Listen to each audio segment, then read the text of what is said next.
اعوذ باللہ من الشیطان اللعین الرجیم بسم اللہ الرحمن الرحیم مشارق انوار الیقین فی اسرار امیر المومنین علیہ السلام، صفحہ نمبر 202۔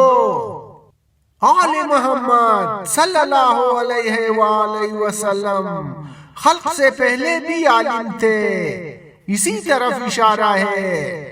میں محمد صلی اللہ علیہ وآلہ وسلم نبی تھا جب آدم علیہ السلام پانی اور مٹی کے بیچ تھے، اور نہیں پانی تھا اور نہیں مٹی تھی، اور علی علیہ السلام ولی تھا تمام مخلوقات کی خلقت سے پہلے۔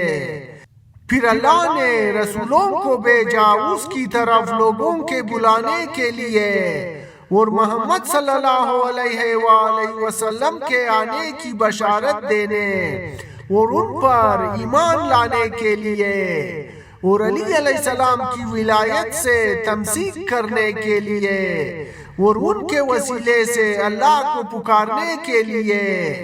پھر محمد صلی اللہ علیہ وآلہ وسلم کو نبی کی حیثیت سے دنیا میں بھیجا، اور ان سے موجود پر مہر لگا دی جس طرح وجود کو ان سے شروع کیا تھا۔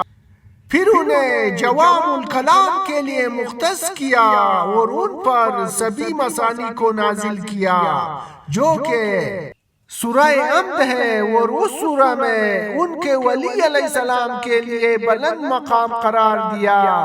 لہذا اللہ نے اس سورہ میں کہا اہدنا صراط المستقیم، اور صراط مستقیم ہو بھی علی علیہ السلام ہے۔ پھر اللہ نے حکم دیا کہ اپنی امت کے لیے ہو بھی علی علیہ السلام کی طرف ہدایت مانگے۔ پھر اللہ نے اپنی نبی صلی اللہ علیہ وآلہ وسلم کو حکم دیا کہ ہو بھی علی علیہ السلام سے تمسیک رکھے رہے، جیسا کہ اللہ کا قول ہے۔ بسم اللہ الرحمن الرحیم۔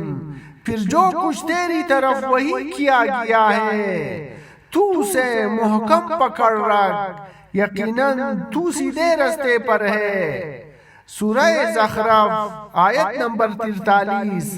یعنی ہو بھی علی علیہ السلام پر پھر اس حکم پر ایک اور تاکیدی حکم نازل کیا۔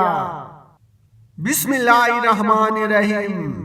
پس جس طرح تمہیں حکم دیا گیا ہے تو ویسے ہی استقامت کرتا رہے۔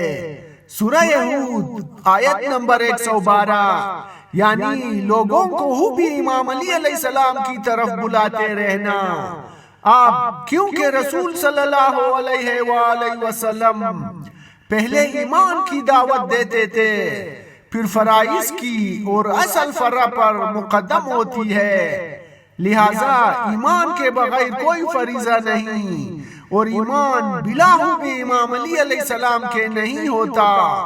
توحید صرف ایمان سے قائم ہوتی ہے، اگر ایمان نہیں تو کوئی فریضہ نہیں، اور ہو بھی امام علی علیہ السلام نہیں تو ایمان نہیں۔